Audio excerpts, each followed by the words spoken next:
Welcome back, friends. This wasn't the video planned for this week, but alas, the show must go on. Now Maria is going to give you an explanation, one that's probably way longer than it needs to be. Enjoy.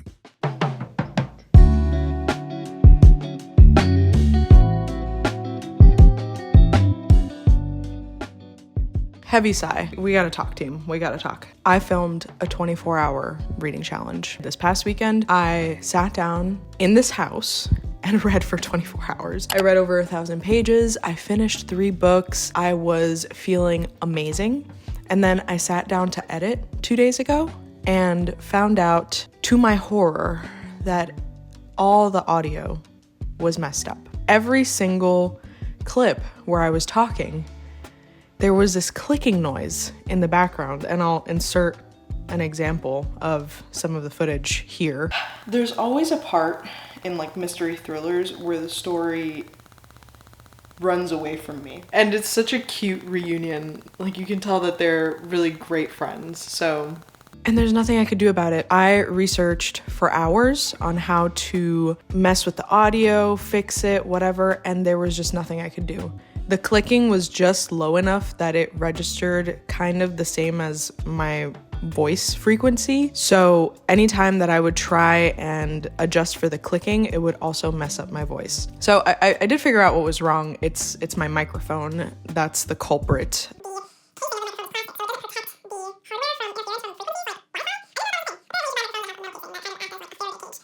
So yeah, I didn't want to wait a long time to put out another video. At this point, my next idea was a wrap up at the end of the month, which I probably will still do. So yeah, long story short, I need a new mic and I need a new video, which brings us here. If you've been following my channel, you know I decided to do a book buying ban for all of 2025. And as of today, February 13th, I have successfully gone a month and a half without buying a single book. So round of applause, not all at once. The reason behind this ban is because I have plenty of books. I have so many books that I feel like I could spend a whole year reading just what I own and not have to buy anything new. And my logic was that I liked the books that I have in my physical collection enough at one point to spend money on them. So why not just read them? Yeah, I want to read what I own. So today I'm going to break down my book buying ban, my hard rules, my strategy for sticking to it, and maybe if I'm feeling up for it, we'll go over my physical TBR at the end. Should I have done this video like a month ago? Yes. Do I care? Do you care?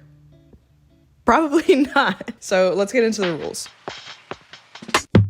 My number one rule is obviously no buying books, period. That includes physical books, ebooks, audiobooks, and book subscription services. So no Kindle Unlimited, no Book of the Month, no Audible credits, no extra top-offs on Spotify. If it's a book and I have to spend money on it, I'm not getting it. Last year, I tried a low buy year for books. I basically just made a list of 10-ish books I was allowed to buy, so new releases that I couldn't own yet because they hadn't come out, or books to finish off a series I was in the middle of. And that worked out pretty well because it forced me to focus on books I really wanted to get to when I would get to bookstores. Inevitably, though, I did buy more than 10 books because as I browsed for books I was allowed to buy, I would see things that I wanted to buy.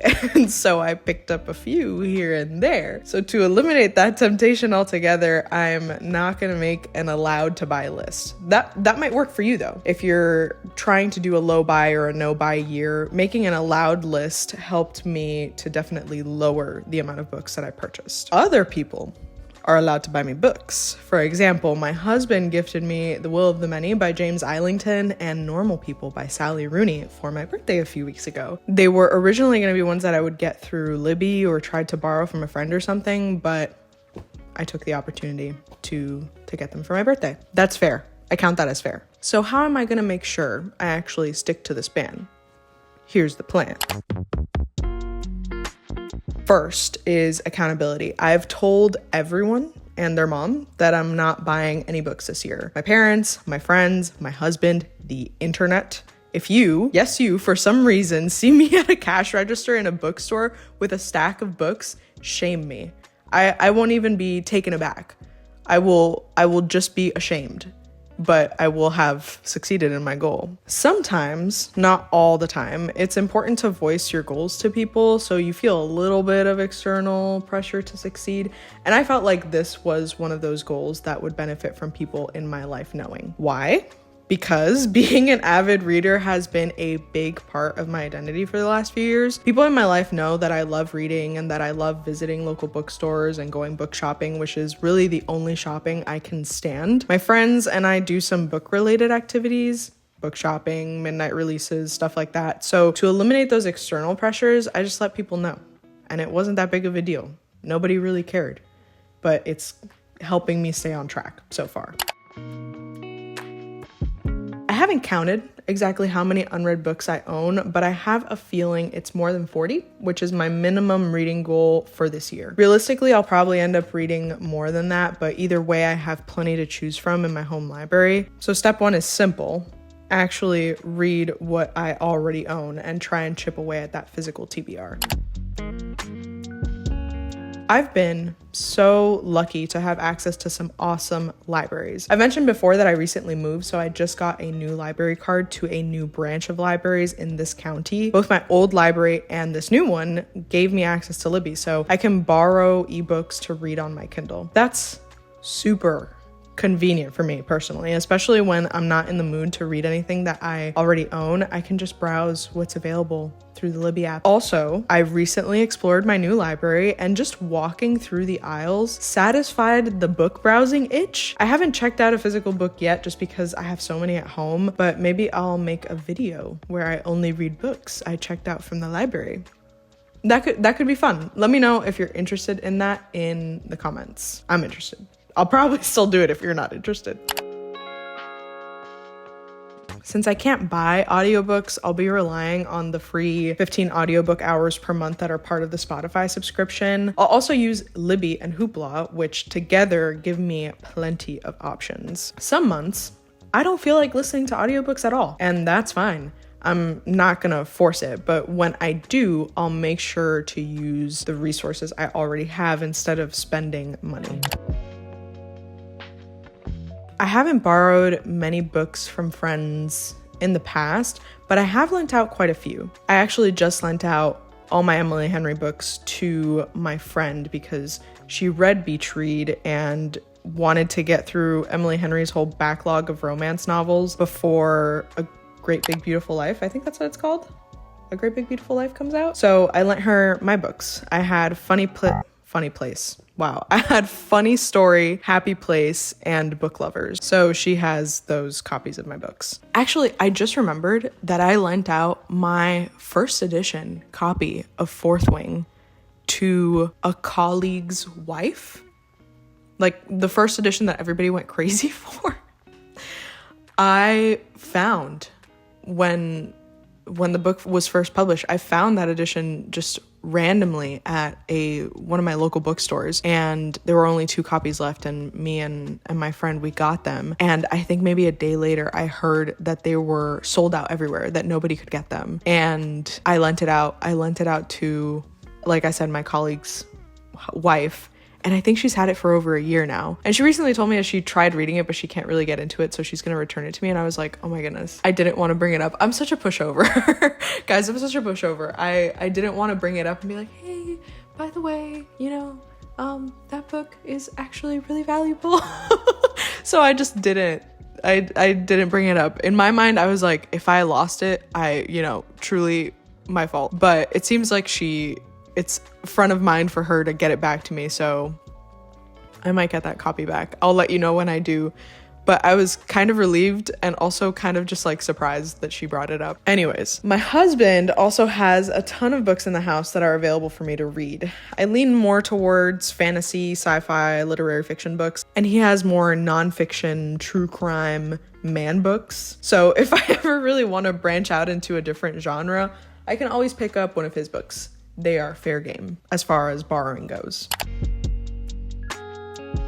I don't know how many people pay attention to these, but Goodreads does giveaways all the time. I did an experiment last year where I signed up for 300 giveaways in a month to see how many I could win, and I won 2.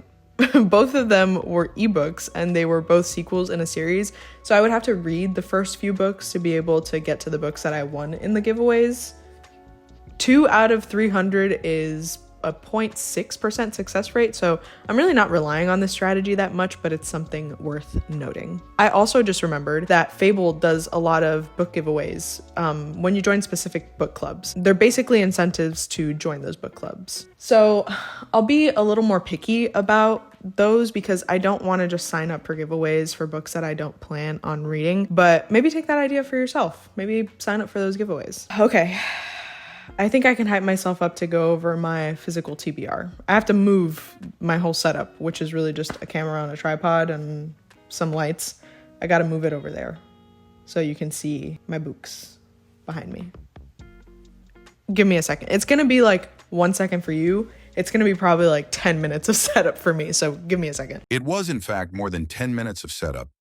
This is gonna be a little bit of a speed round because I glanced over my books and I definitely have more than 40. Let's do it. Actually, I'm gonna start over here. This other bookshelf has some of my books as well. We've got Crime and Punishment by Dostoevsky. Seems interesting to me, that's why I picked it up. Also, just like trying to read more classics and stuff in general because I want to feel smart. Lord of the Flies by William Golding. I read this in the 7th grade and I want to reread it just to see what it's like reading it as an adult. Persuasion by Jane Austen. There's a movie on Netflix with Dakota Fanning? No. With Dakota Johnson. And I really liked it and I wanted to pick up the book. I did start reading it and I'm not gonna lie, a little bit bored. But this is definitely not a book. I was reading it at night and I don't think it's a book to read at night. I think it's a daytime book. Dracula by Bram Stoker. I tried reading this a little while ago, actually. I was following this newsletter called Dracula Daily that follows the story chronologically. The story is told through a series of letters and journal entries and stuff, and they're dated from May to November, I believe. So Dracula Daily is an audiobook version of it that just follows it day by day. So if there's an entry on May 21st, you'd get an email on May 21st with the letter, but also a link to the audiobook. So I did start it and I didn't finish it. I think I'm gonna try and do it again this year. I also have The Picture of Dorian Gray, which is another one that I read in school. I read this in the 10th grade and I remember liking it, but not fully understanding it. And I want to look at it through adult eyes. Okay. We're moving away from the classics that I have here. Lightbringer by Pierce Brown. I did finish Dark Age a few days ago. At this point, over a week ago. This is the 6th book in the Red Rising series. I know that a 7th book is coming out eventually, but obviously I gotta get through this one first. I have a few copies of Lord of the Rings actually, but I'll pull this one out. The Fellowship of the Ring, The Two Towers, and The Return of the King. I did read Lord of the Rings when I was younger. I think probably in like middle school or high school. And for some reason, I just feel like I didn't fully appreciate fantasy when I was younger. I'm definitely more into fantasy now and I understand a lot more of politics and I feel like I'll have a different grasp on these books if I reread them now. So that's on the TBR. Now we get into this shelf, which I'm gonna start destroying by taking out all the books. American Gods by Neil Gaiman. I'm a little conflicted as to whether or not I want to get to this book, but I did purchase it years ago, and at this point, I don't know. I'm conflicted about this one, but I do own it. The House of the Spirits by Isabel Allende. I have read Isabel Allende before, again, in high school. I read her book, The City of the Beasts, or The City of the Beast. Family Lore by Elizabeth Acevedo. She is a really good author, apparently. She comes very highly recommended from my friend. The friend that borrowed the Emily Henry books read her other book. I think it's called Poet X. Editing Maria, let me know if I'm right. But I try and read diversely in terms of genres, but also authors. And I've been reading a lot of stories of like Asian Americans and Black stories in general. But in doing that, I've actually strayed away from my own culture. I haven't read many books from Hispanic authors, if at all, because I feel like it was just like such an experience that was salient to me, but now I'm craving it. So I'm reaching for more Hispanic authors, more Latin authors. I might try and dabble in some books in Spanish. So we'll see. Cloud Atlas by David Mitchell. Didn't know it was a book. until maybe 2 months ago. This is one of my favorite movies. I feel like I could watch Cloud Atlas all the time. I didn't know it was a book. I want to read it. Demon Copperhead by Barbara Kingsolver. Fun fact, Barbara Kingsolver and Stephen King were in a band together in like the 70s or the 80s. I learned that in his On Writing book. Yeah, I've been meaning to get to this for 2 years. I've owned this book for 2 years. I've been meaning to get to it for 2 years. This is going to be the year that I read it because I've heard nothing but good things about it. I might as well bring out Stephen King. Yeah, since I brought him up. 11/22/63 by Stephen King. Thick book. I have nothing else to say about it. Nothing else to say about it except, again, I've only heard good things, so I want to get to it. It's just a thick book. Another Stephen King book, Misery. I have read Misery before. I have watched the movie. I picked this one up because, as you can see on the cover, this is a special cover. It says Misery's Return by Paul Sheldon, and Paul Sheldon is the fictional author in this book. If you don't know anything about Misery, it's a story about an author who has an accident, is stranded, and the person taking care of him is one of his biggest fans, and chaos ensues. I have the Horror Omnibus by H.P. Lovecraft. If you ever heard of the term Lovecraftian horror monsters or whatever, it's H.P. Lovecraft. And I'm not familiar with his work, not very much familiar with his work, and I kind of want to change that, so that's why I got this book. It's a collection of all his stories, or some of his stories. I'm not 100% sure. I'm not gonna lie, I mostly just picked up that book because of the cover. The Midnight Library by Matt Haig. Another book that I've owned for 2 years that I've been trying to get to, but I haven't. I will be getting to it this year. Do I have to blur this out? This is Perfume by Patrick Suskind. There are boobs on the cover, so I'm just gonna put it away before I talk about it. I don't know what the YouTube guidelines on that are, and I'm not savvy enough to keyframe a blur over it as I speak. So Perfume by Patrick Suskind, one of my all-time favorite books. I've read it at this point maybe like 3 times, and I'm due for a reread, so I'll be getting to that soon. The Circle by Dave Eggers. I don't know much about this book, but I know about the sequel. The sequel is called The Every. And actually, I don't know much about The Every. The only thing I know about The Every is that it has like 6 different covers. I'll pop them up here. I was interested in reading it. I went to look more into it. I saw that it was a sequel to this one, The Circle, and I'm the person that read Catching Fire before The Hunger Games because I didn't know that Catching Fire was a sequel. Sue me, I was like 13 years old when I picked up Catching Fire, and I didn't know, I hadn't read many series at that point in my life, so I didn't even think to check, but I know that there's a movie. It was on Netflix. I don't think it's on Netflix anymore, but Emma Roberts is in it? Correct me if I'm wrong, again, editing Maria. I love how I'm just using my future self as a fact checker because I didn't prepare for this video because I wasn't planning on filming this video because I was planning on having another video out at this point, so rah. The Familiar by Leigh Bardugo. This is one of those books where I bought it because the cover is pretty. I'm not gonna lie. Bought it because the cover is pretty. Also, I think that there's a lot of Spanish in this book, and Spanish is my first language, technically. I speak English a lot better than I speak Spanish at this point in my life, but Spanish is my first language.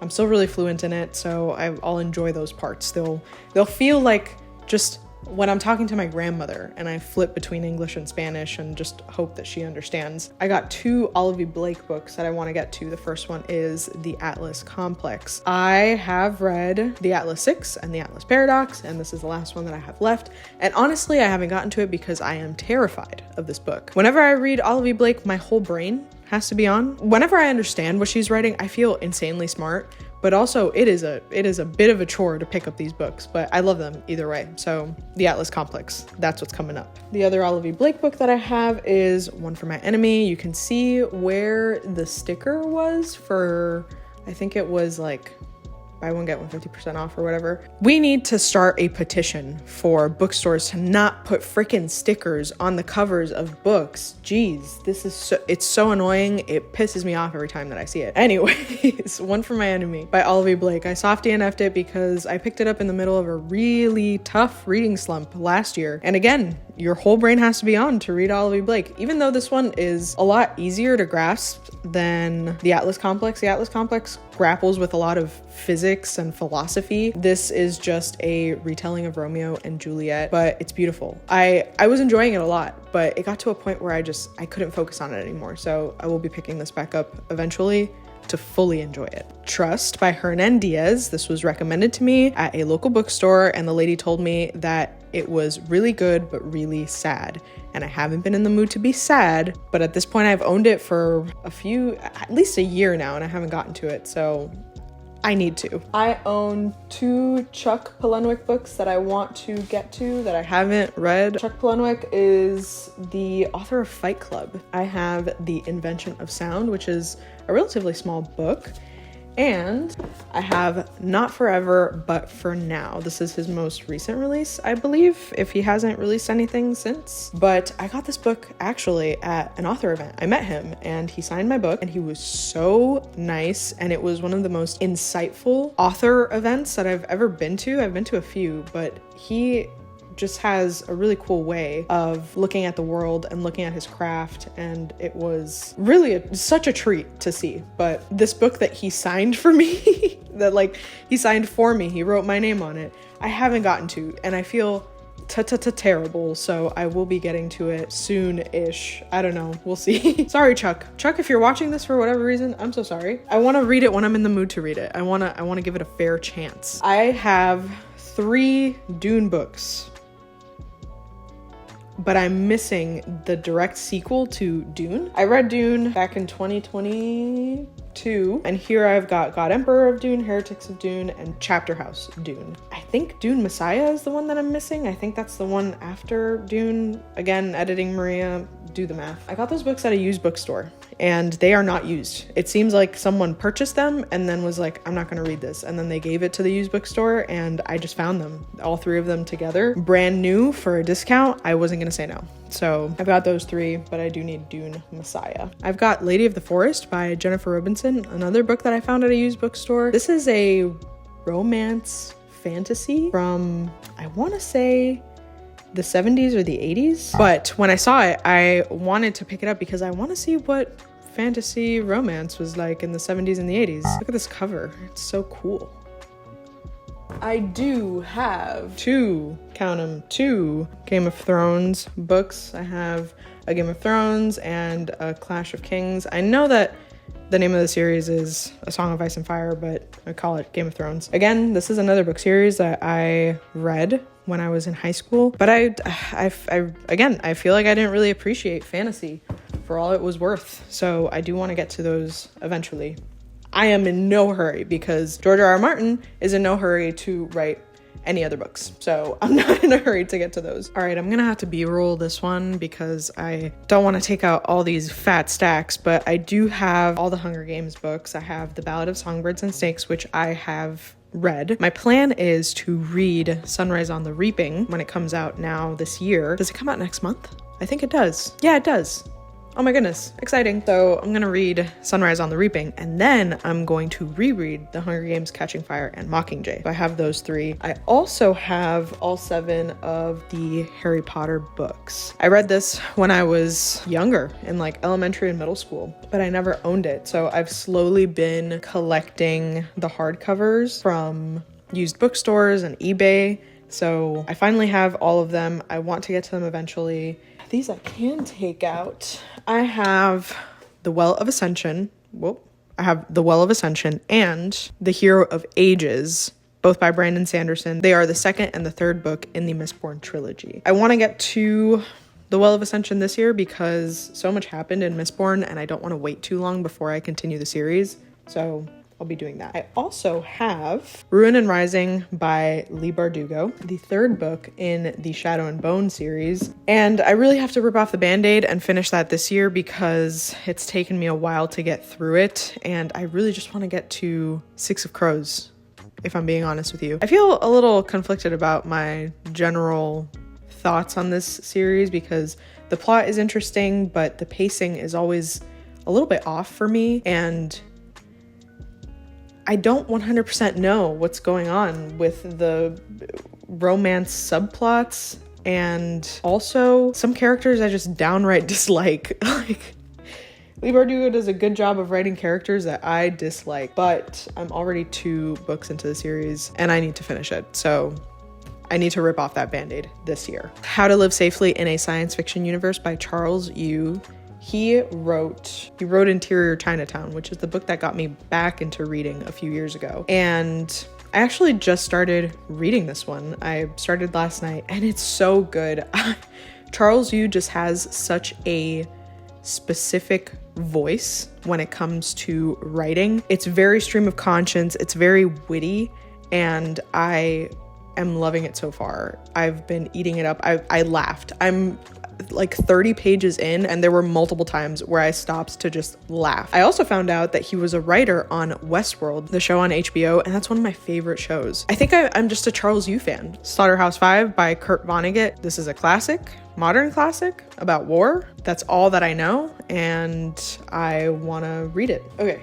Children of Time by Adrian Tchaikovsky.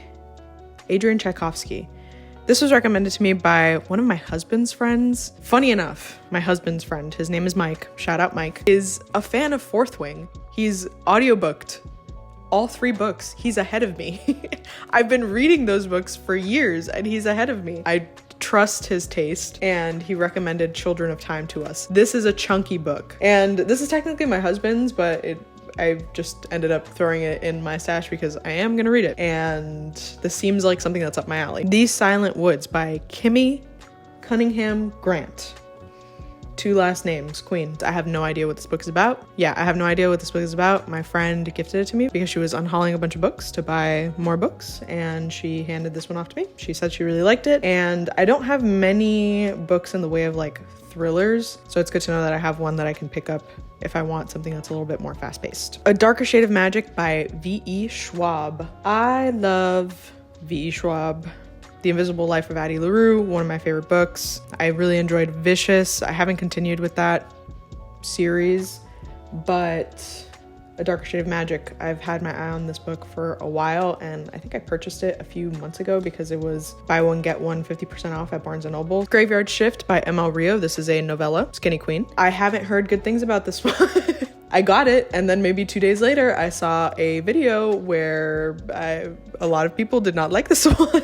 If We Were Villains got a lot of praise and this one not so much, but it's a short enough read where I'm willing to give it a shot. I'll let you know my thoughts. I feel like I could just pick this up as a palate cleanser in between big books or maybe sometime in October, November, or fall season when this feels a little bit more fit for the ambiance. It has like deckled edges. Cool. Okay. The Storied Life of A.J. Fickery by Gabrielle Zevin. Tomorrow is one of my favorite books of all time, and I have heard that this is just as good in terms of writing. There's also a movie, which I'll probably watch once I read the book. The next 2 books are ones that I got from a coworker because she was cleaning out her bookshelf and I got these for cheap and they seemed really interesting, so I got them. I don't think I can tell you anything about it, but I'm gonna show it to you. The Banned Bookshop of Maggie Banks by Shauna Robinson. I've never heard of this book, but it seemed interesting enough to me to pick it up. And The Red Thread of Fate by Lin Liao Butler. There's a little dog on the cover.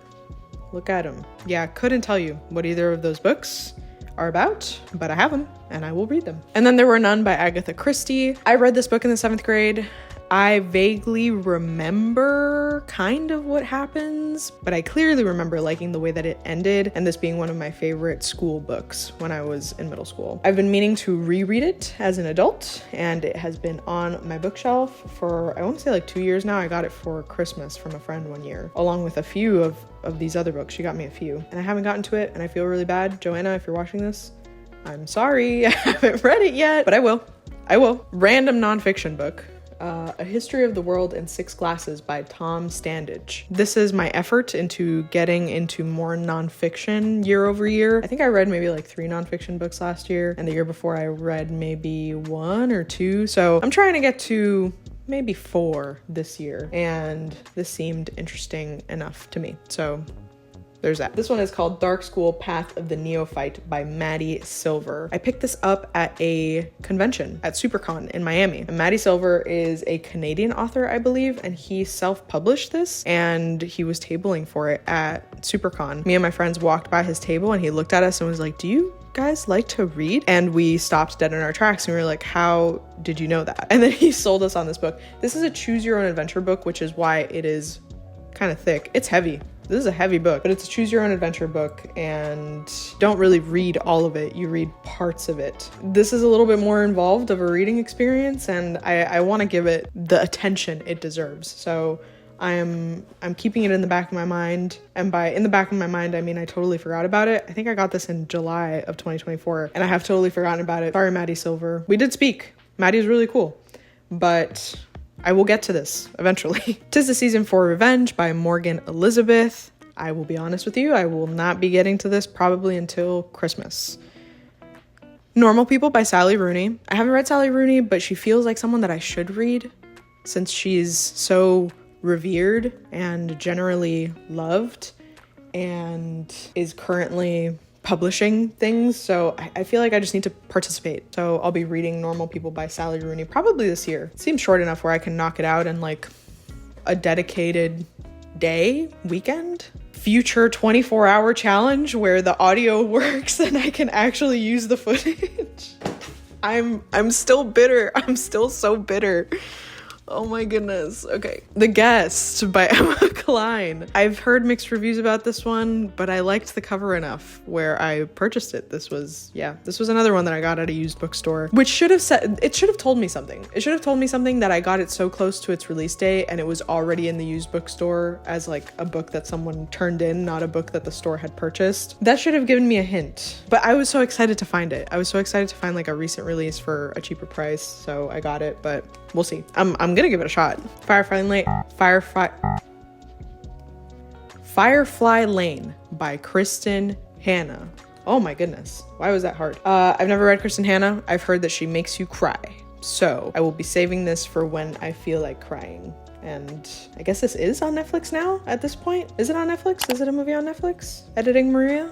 Do the research for me. Okay, And the Lives of Puppets by TJ Klune. Another book that I picked up because of the cover. Hey, TJ Klune, if you're seeing this, the graphic design team at your publisher Tor, your graphic designer who came up with the visual identity for TJ Klune's books, give them a raise, because that is purely the reason why I picked up this book and why I got interested in TJ Klune to begin with. I love these little illustrations that look like they're made. They look like they're real. They just look like a real picture, right? And this is probably like a 3D thing. I don't know if these are hand illustrated. This is probably like a 3D model that they came up with, but I haven't seen anything like this, honestly, so it really does stand out. And I picked In the Lives of Puppets just because this was one of the more interesting sounding synopses. I have to take off that sticker, but I fear that it's going to leave a little bit of residue, so I haven't been taking it off. At this point, it's probably worse. Should have taken it off when I first bought the book. What are we going to do about it now? Nothing. The Cloisters by Katie Hayes. This, as you can tell, is a Book of the Month book. This, as you can see, is a Book of the Month book. Did I get it from Book of the Month?